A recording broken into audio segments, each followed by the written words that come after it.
할렐루야. 오늘도 주의전을 찾은 우리 모든 성도님들이 주 안에서 송구영신하기를 주의 이름으로 축원합니다. 귀한 찬양 감사합니다. 한 편의 작품입니다. 정말 열정적으로 찬양해 주신 우리 귀한 찬양대에 감사를 드립니다. 한 취업 포털 사이트가 젊은 사람들을 비롯해서 직장인들을 상대로 2017년도 어떻게 한 해를 직장 생활했는가, 또 젊은 청년들은 어떻게 살아왔는가 사자성어로 조사를 했는데요.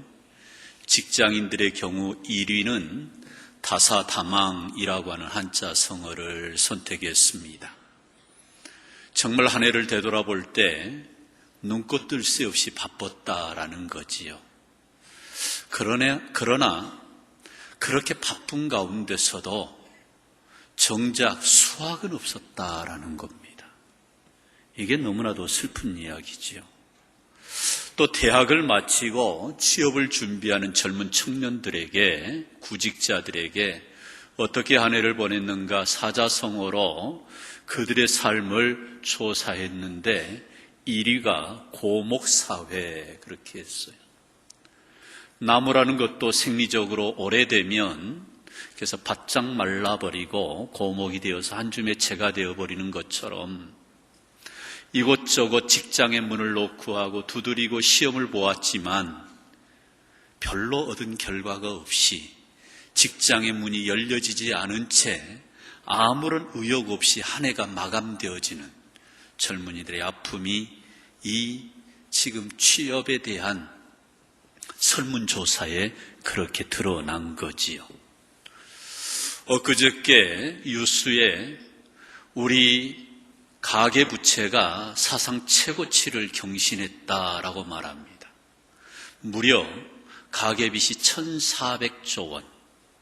이걸 한 가구당으로 계산하니까 무려 7,022만 원이라고 합니다.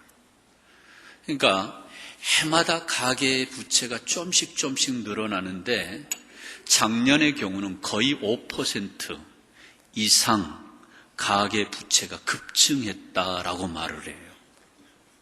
이 데이터가 무엇을 의미하냐면 오늘 이 자리에 앉아 계신 우리 무등교회 성도들의 삶이 그만큼 어려웠다는 얘기예요.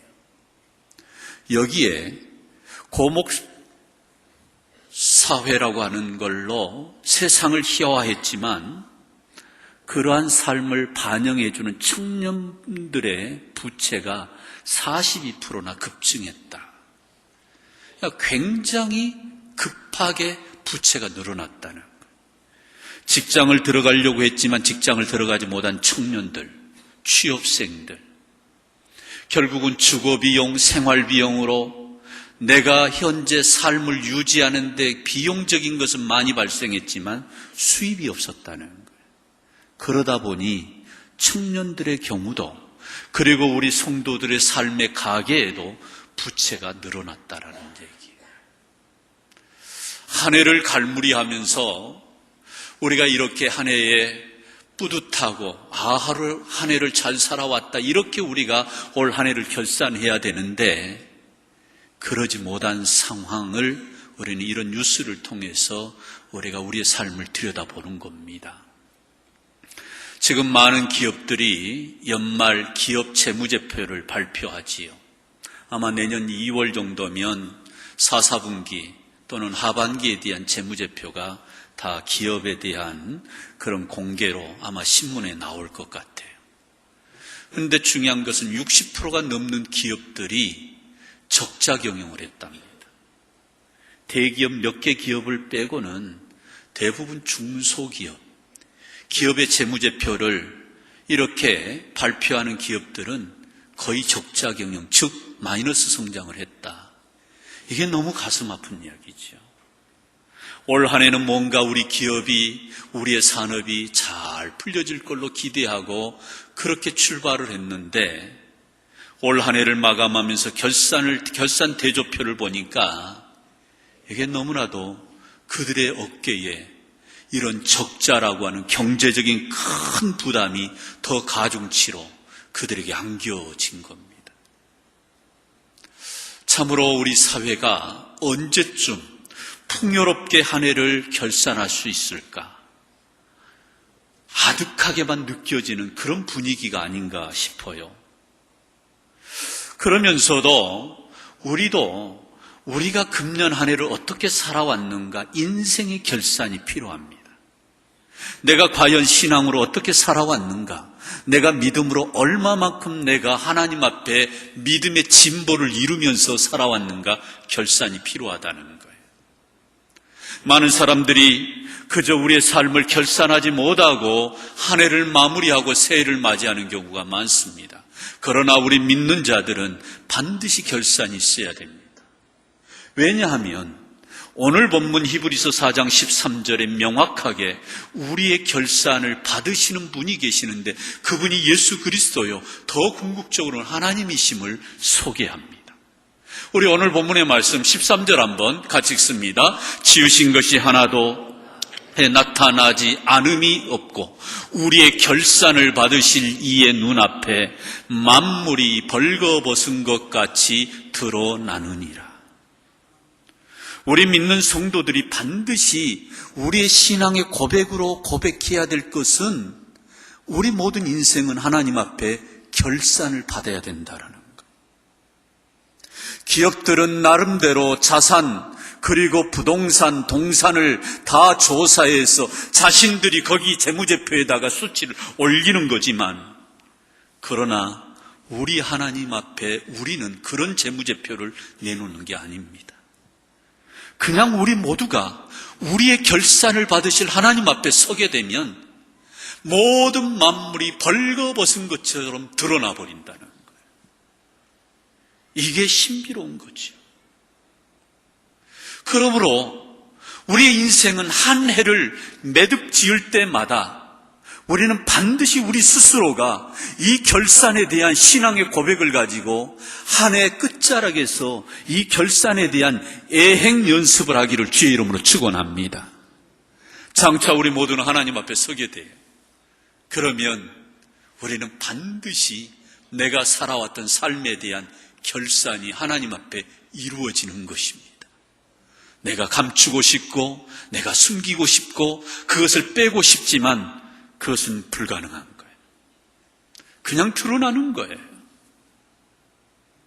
그래서 우리가 이 신앙의 고백으로 살아간다면 보다 더 한 해를 충실하게, 보다 더 한 해를 의미 있게, 보다 더 한 해를 내용 있게 살아가지 않겠습니까? 아무런 생각 없이 사는 것과 내가 장차 하나님 앞에서 결산을 받는 날을 생각하며 산다라면 모세의 기도처럼 나의 남은 날을 계수하사 내가 과연 몇 년의 삶이 내 생애 가운데 남았는가를 결산해보고 셈해보고 그러면 내 인생을 어떻게 살아야 될 것인가, 우리는 하나님 앞에서 끊임없이 예행 연습으로 해마다 이맘때쯤이면 신앙의 결산을 해야 된다 이 말입니다. 과연 우리가 하나님 앞에 내놓을 수 있는 결산서는 흑자경영의 신앙 결산서인가, 아니면 적자 마이너스 성장의 신앙의 결산서인가, 우리는 물어야 돼요. 반드시 이것이 있어야 됩니다. 그렇다면 사랑하는 성도 여러분, 우리가 올 한 해를 갈무리하면서 무엇을 우리가 물으면서 결산해야 될까? 기본적으로 우리는 한 해를 살면서 반드시 세 가지 영역에 대해서 우리는 점검해야 됩니다. 첫 번째로는 우리는 얼마나 사랑하며 살았는가, 이것을 질문하면서 결산해야 돼요.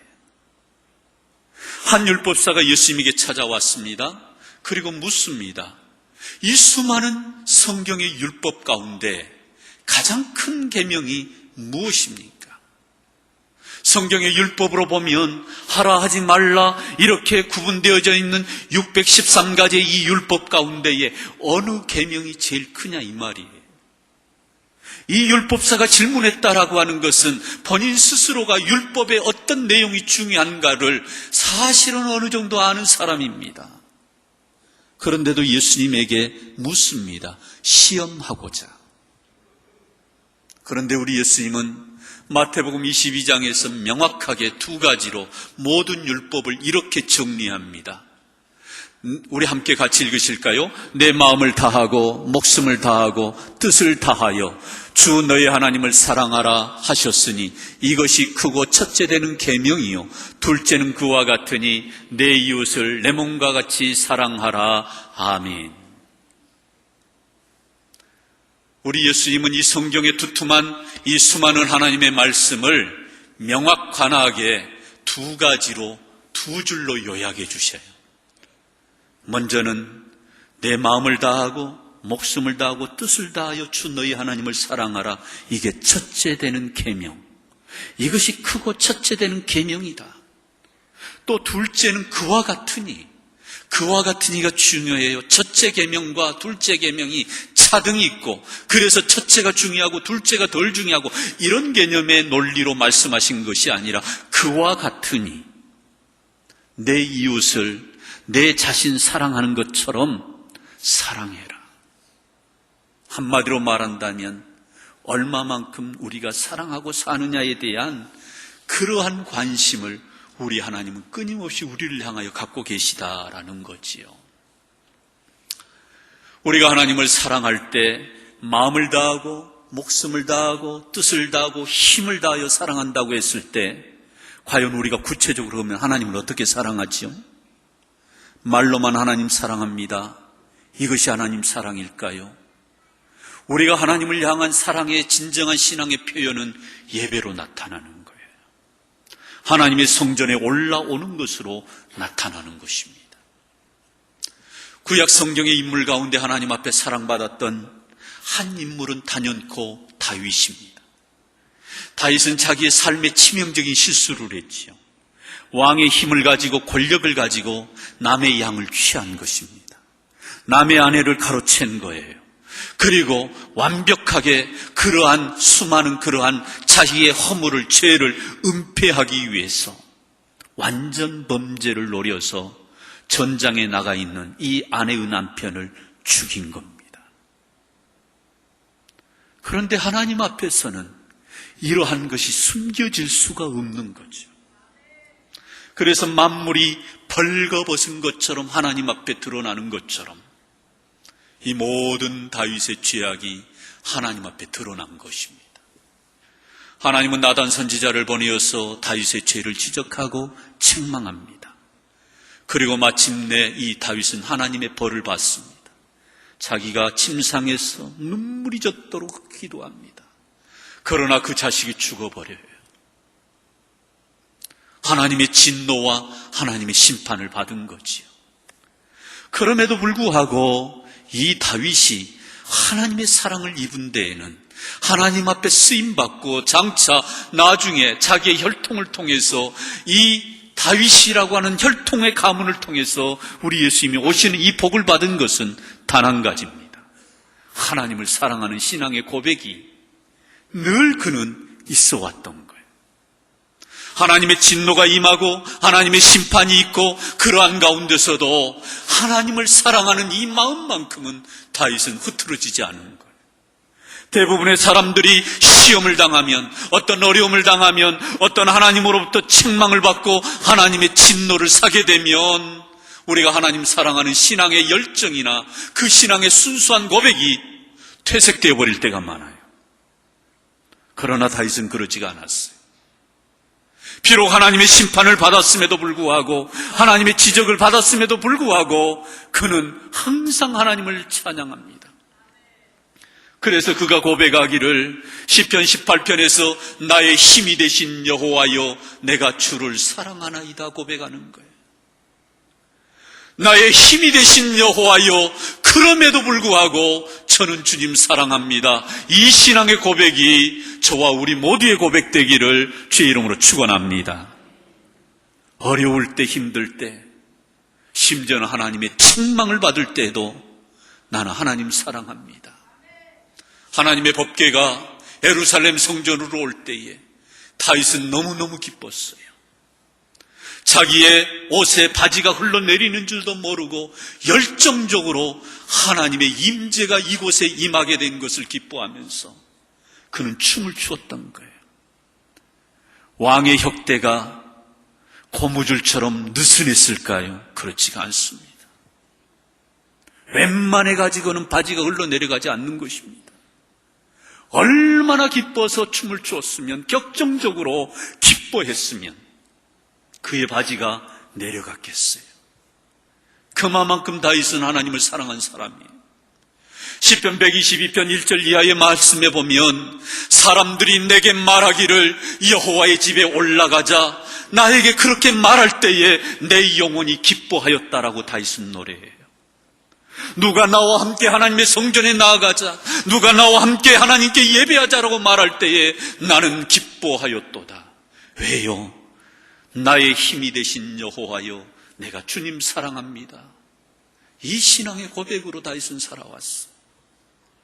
사랑하는 성도 여러분, 우리가 올 한 해를 되돌아볼 때에 과연 우리는 얼마만큼 하나님을 사랑했는가? 하나님의 성전에 나와서 우리가 얼마만큼 하나님께 우리의 온 마음을 다하여 정성을 다하여 힘을 다하여 하나님을 예배했는가? 우리가 그러한 부분에 우리가 자신 있게 거기에 흑자로 플러스로 우리가 기록할 수 없다면 우리는 밝아오는 명년에는 2018년도에는 우리가 예배에 성공하기를 주의 이름으로 축원합니다. 하나님을 사랑하되 마음을 다하고 목숨을 다하고 힘을 다하여 우리 하나님을 사랑하기를 주의 이름으로 축원합니다. 두 번째로 우리가 또 어떤 영역을 결산해야 될 것인가? 우리는 하나님의 말씀으로 얼마만큼 내가 살아왔는가를 결산해야 돼요. 이 하나님의 말씀 성경은 우리 인생에 너무너무 중요한 책입니다. 그래서 이 성경은 하나님께서 우리에게 들려주신 내 인생의 내비게이션이고 내 인생의 사용 설명서인 거예요.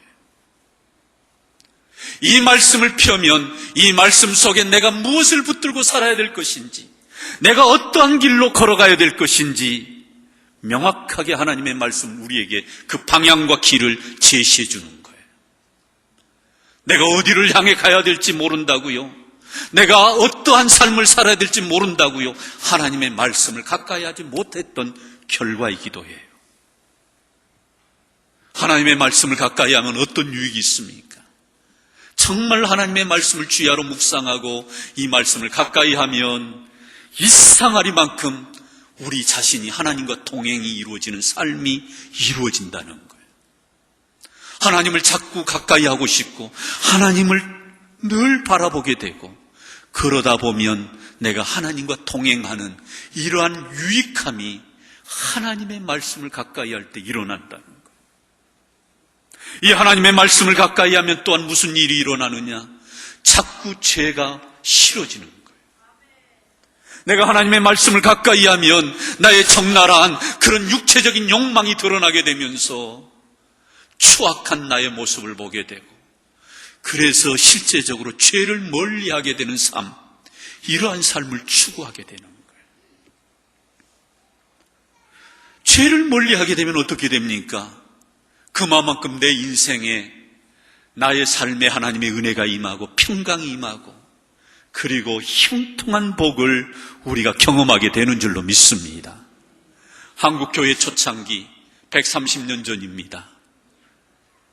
우리나라가 아직 조선시대에서 구한 말, 아직도 조선시대의 그 악습들이, 어떤 좋지 않는 그런 문화들이 여전히 있어 왔어요. 서양 선교사들이 우리나라에 복음을 들고 왔는데 보니까 우리나라가 가관이 아닙니다.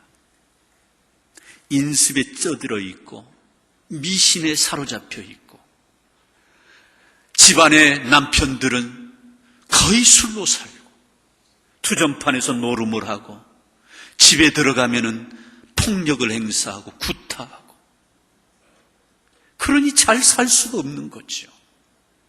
지체 높은 양반들은 축적을 하고 첩을 두고 기생을 가까이 하고 이런 삶을 사는 거예요. 그래서 이 서양 선교사들이 이 청교도 신앙을 가지고 우리나라에 처음 복음을 전한 거예요. 그래서 술을 끊게 하고 그런 수많은 노름, 투전판에서 살던 삶을 청산하게 하고, 첩을 두고 사는 것도 그것은 분명하게 하나님이 기뻐하신 모습이 아니라고 하는 것을 가르치면서 한국교회를 세워간 거예요. 어떻게 됐을까요? 그 신앙의 전통이 10년, 20년, 50년, 60년 오면서 한국교회가 어쨌든 이 사회 속에서 큰 영향력을 끼치게 되는데, 사회에 수많은 부조리들, 윤리적인 부분들에 있어서 건강한 목소리를 내게 되고 건강한 흐름을 만들어내면서 오늘날 한강의 기적을 이루는 데에 한국교회가 일조하는 거예요. 유럽을 봐보세요. 저 서구 수많은 민족을 봐보세요. 저 미국을 봐보세요. 하나님의 말씀을 가까이 하고 수많은 죄악들을 청산하고 살았더니 그 도시가 변혁이 일어나는 거예요. 종교개혁을 일으켰던 칼빈이 스위스 제네바 도시를 성시화할 때도 마찬가지입니다. 수많은 쓰레기와 오염이 가득 찬 그 도시에 수많은 그러한 음주문화, 술문화, 타락의 문화, 방탕한 문화가 가득 찬 그 도시에 수많은 루저들, 실패하고 패배한 자들이 거기에 가득한 그 도시에 엄격하게 하나님의 말씀을 적용하고 그 말씀대로 살게 했더니 스위스 제네바가 바뀌게 되는 거예요. 오늘날에 가장 잘 사는 민족 가운데 하나로 세워지는데 가장 중심에 주춧돌을 놓았던 자가 바로 칼빈이에요. 이 칼빈이 무엇을 놓았어요? 하나님의 말씀의 기초를 놓은 겁니다. 그렇습니다. 사랑하는 성도 여러분, 우리가 진정 하나님의 말씀으로 살면 하나님께서 우리에게 약속하신 복이 우리의 삶 가운데 임하는 줄로 믿습니다. 그래서 신명기 28장 1절로 2절의 말씀에 우리가 하나님의 말씀으로 살면 어떠한 인생의 삶이 될 것인가, 이렇게 우리에게 말씀합니다. 우리 신명기 28장 1절로 2절 한번 같이 읽습니다. 내가 내 하나님 여호와의 말씀을 삼가 듣고 내가 오늘 내게 명령하는 그 모든 명령을 지켜 행하면 내 하나님 여호와께서 너를 세계 모든 민족 위에 뛰어나게 하실 것이라. 아멘. 할렐루야. 삼가 하나님의 말씀을 듣고 그 말씀대로 행하며 살면 여호와 하나님께서 너를 형통케 하실 것이요, 열방의 민족들 가운데 너의 자녀들을 세워서 뛰어난 민족 되게 하는 이 약속의 말씀이 실제 우리의 삶 속에 이루어지기를 주의 이름으로 축원합니다. 하나님의 말씀으로 살면 들어와도 복을 받고 나가도 복을 받고 성읍에서도 복을 받고 들에서도 복을 받고 내 떡반죽 그릇이 복을 받고 내 집에 우거하는 객들이 복을 받고 저 짐승들이 복을 받고 밭의 식물들이 복을 받는다면, 약속하신 말씀을 반드시 이루시고 성취하신 하나님을 믿는다면 우리는 이 하나님의 말씀을 우리가 늘 붙들고 살기를 주의 이름으로 축원합니다. 그래서 칼빈 선생은 우리가 여호와 하나님을 아는 지식이 없이는 결코 우리를 모른다라고 말을 했어요. 하나님을 아는 지식이 없이는 나를 모른다는 거예요. 무슨 얘기예요? 우리가 진정 하나님을 알려면, 아니 더 나아가서 나를 알려면 이 하나님의 말씀을 통해서 알아야 된다는 거예요. 왜냐하면 이 하나님의 말씀 속에 하나님은 이미 하나님이 어떤 분인가를 계시해 놓으셨어요. 하나님이 어떤 존재이신가를 이 말씀 속에 담아 놓으셨기 때문에 이 말씀을 통해서 우리는 하나님을 알아가게 되는 것이고, 하나님을 비로소 알 때에 우리 자신을 알게 되고 내 인생을 알게 되는 줄로 믿습니다. 여러분, 이것이 너무너무 중요한 영적인 원리예요. 그래서 나중에 칼빈은 이렇게 말합니다. 성경을 떠나면 모든 사람들이 오류에 빠질 수 있다라는 거예요. 하나님의 말씀을 떠나면 우리는 모든 오류에 빠질 수 있다는 거예요. 이걸 제 표현으로 쉽게 표현한다면, 우리가 성경의 말씀을 떠나면, 하나님의 말씀을 떠나면 우리는 길을 잃어버린다는 거예요. 여러분, 우리가 살면서 길을 잃어버릴 때가 너무나도 많아요. 그것이 내 삶의 목표인 줄 알고 달려갔는데, 정말 내가 주구장창 이 삶을 위해서 달려왔는데 막상 와서 보니까 이게 아니거든요. 그럴 때 우리는 길을 잃어버린 거예요. 열심히 수고하고 내가 열심히 살아왔는데 돌이켜보니까 이게 아닌 거예요. 그럴 때 우리는 길을 잃어버린 것입니다. 그러므로 사랑하는 성도 여러분, 하나님의 말씀을 떠나면 우리는 길을 잃어버리게 되고, 길을 잃어버리면 우리의 인생은 허송세월이 되고 마는 거지요. 그래서 허무주의에 빠지는 겁니다. 그러므로 사랑하는 성도 여러분, 우리 모두가 이 하나님의 말씀을 늘 가까이 하기를 주의 이름으로 축원합니다. 하나님의 말씀은 우리를 정확하게 들여다보게 하는 거예요. 어떻게 하나님이 우리를 결산하시고 어떻게 우리의 모든 삶을 아시는가? 오늘 본문의 말씀 이전에 히브리서 4장 12절의 말씀에 보면 이 하나님의 말씀이 어떤 말씀인가 정확하게 이렇게 우리에게 말씀합니다. 히브리서 4장 12절 말씀 한번 같이 읽습니다. 하나님의 말씀은 살아있고 활력이 있어 좌우의 날선 어떤 것보다 예리하여 혼과 영과 및 관절과 골수를 찔러 쪼개기까지 하며 또 마음의 생각과 뜻을 뭐하나니? 판단하나니. 여기 이 판단이 뭐예요? 우리의 모든 것을 판단하시고 만물이 드러나게 하는 것처럼 우리의 삶을 결산하는 거예요. 하나님의 말씀이 내가 어떻게 살아왔는가, 내가 무엇을 위해서 살아왔는가, 그 말씀이 정확하게 나를 보여준다는 거예요. 그러므로 사랑하는 성도 여러분, 올 한 해 우리가 어떻게 살아왔는가, 나는 과연 이 하나님의 말씀을 얼마나 붙들고 살아왔는가. 만약에 우리가 이것에 부족함이 있거든 2018년도에는 우리가 하나님 말씀을 붙들고 살아가기를 주의 이름으로 축원합니다. 많은 분들이 성경을 액세서리로 가지고 다니는 분들이 많아요. 이 성경의 말씀은 어떤 그냥 우리가 지참하는 소지품이 아닙니다. 끊임없이 이 말씀을 펼치시고 주야로 이 말씀을 묵상하셔야 돼요. 이 묵상이라는 단어가 너무너무 중요한 단어입니다. 메디테이션, 이 묵상이라고 하는 말은 약병이 있는데 그 약병에 아무리 내 몸에 좋은 약이 담겨 있을지라도 그것은 약에 불과한 것입니다. 그러나 그 약을 내 몸으로 내가 받아들일 때 비로소 그 약 효능이, 약 성분이 내 몸 안에서 나의 몸을 건강하게 하는 데에 그것이 발휘가 되는 거예요. 이게 뭐예요? 묵상이에요. 그래서 이 메디테이션이라고 하는 이 묵상이라는 단어는 메디슨, 즉 약이라는 단어에서 나온 말이에요. 사랑하는 성도 여러분, 2017년도는 큐티의 삶을 좀 살았으면 좋겠어요. 말씀을 우리가 펼쳐야 됩니다. 그리고 그 말씀 속에서 하나님이 나에게 말씀하시는 그 음성을 우리 모두가 들을 수 있기를 주의 이름으로 축원합니다.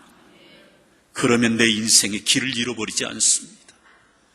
내가 허무한 삶으로 살았다라고 말할 수가 없는 거예요.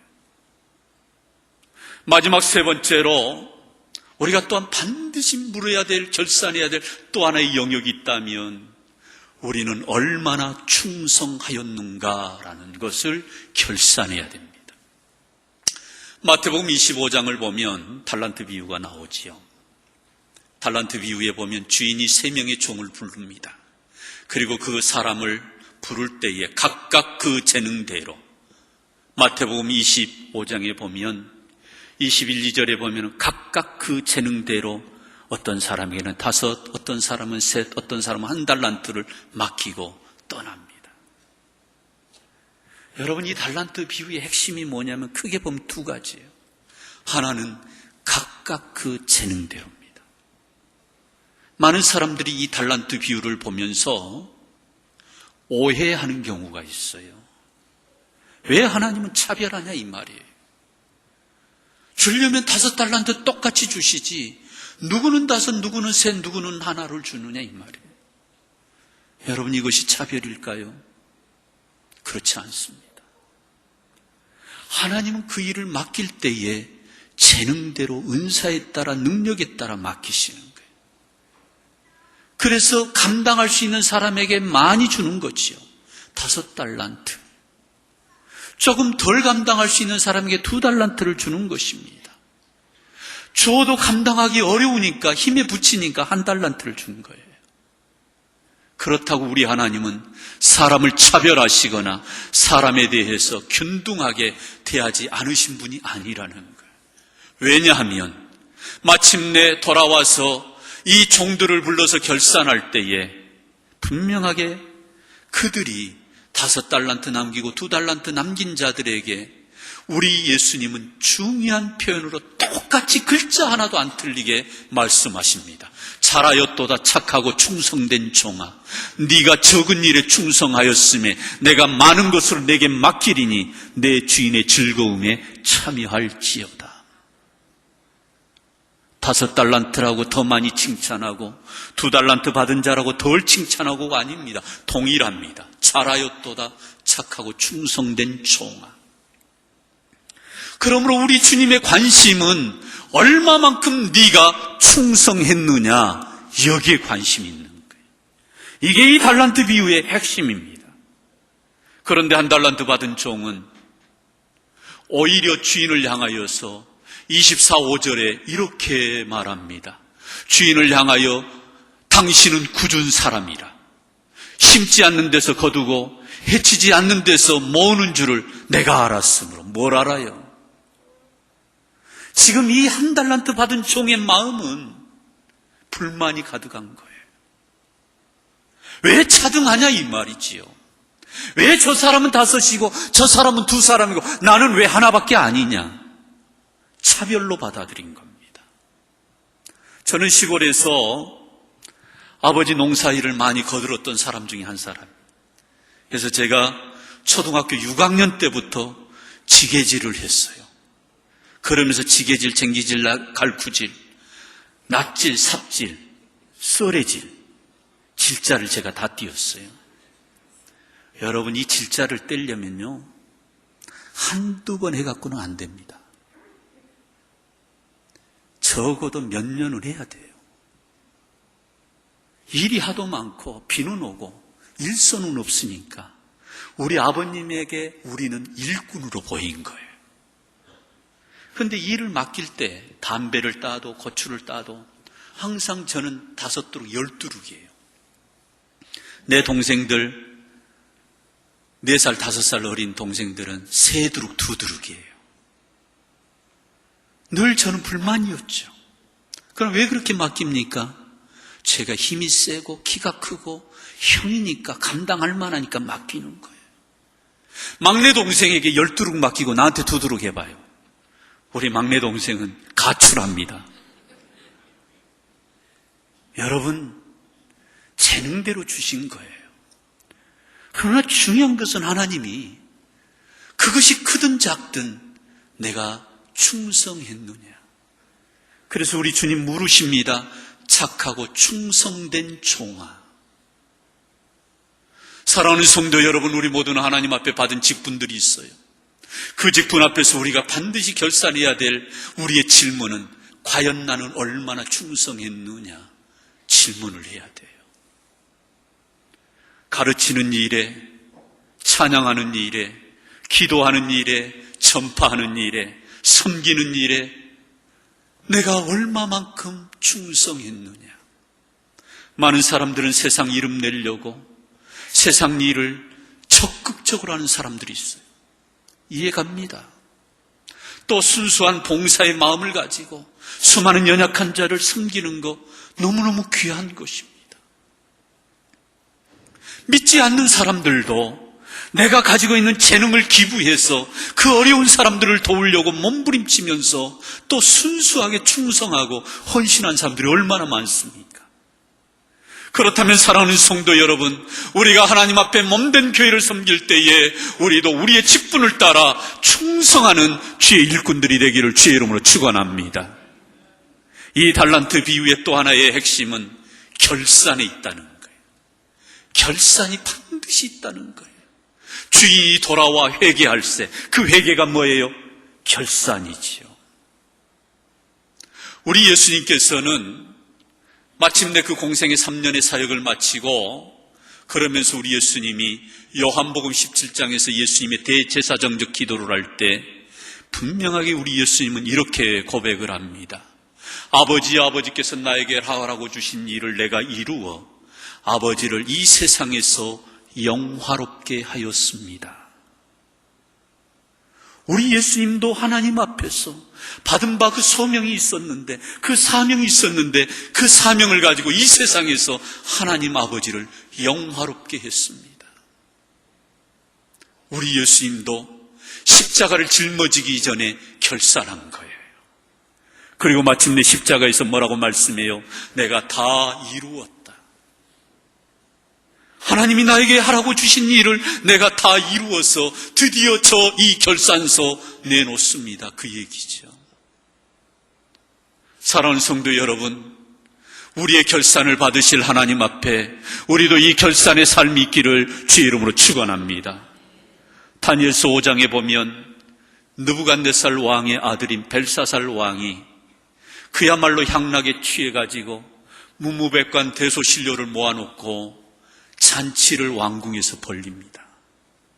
근데 갑자기 희한한 일이 하나 일어났는데 그것은 그 왕궁의 벽에 갑자기 글씨가 쓰여지는 겁니다. 그런데 그 기록된 글씨가 뭐냐면 메네메네 대결 우바르신. 그 왕궁의 연회에 참여한 자들이 이 글을 해석을 못합니다. 누가 해석을 해요? 다니엘이 해석을 해요. 이 해석을 하는데 이 의미가 뭐냐? 왕을 세어보고 저울로 달아보니 부족하여 결국은 당신의 나라가, 벨사살 왕의 이 나라가 나뉘어지게 될 것이다. 느부갓네살이 하나님을 찬양했습니다. 그리고 나름대로 살아계신 하나님을 찬양했어요. 그러나 그도 은금으로 만든 신에 절하면서 우상 숭배하여서 하나님으로부터 버림받았지요. 이것을 이 벨사살 왕이 어려서부터 보았어요.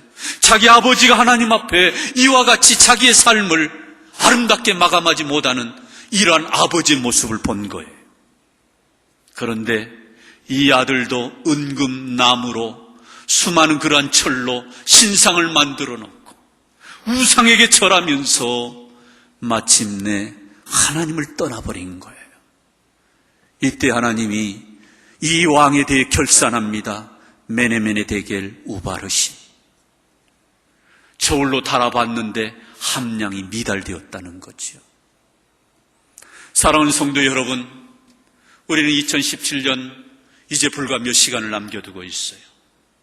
우리가 밝아오는 2018년도를 어떻게 맞이할까? 정확하게 우리가 결산이 있고서야 새로운 출발이 있다는 거예요. 그렇다면 우리 스스로가 우리는 물어야 됩니다. 얼마만큼 하나님을 사랑했는가? 얼마만큼 나는 하나님의 말씀을 붙들고 살아왔는가?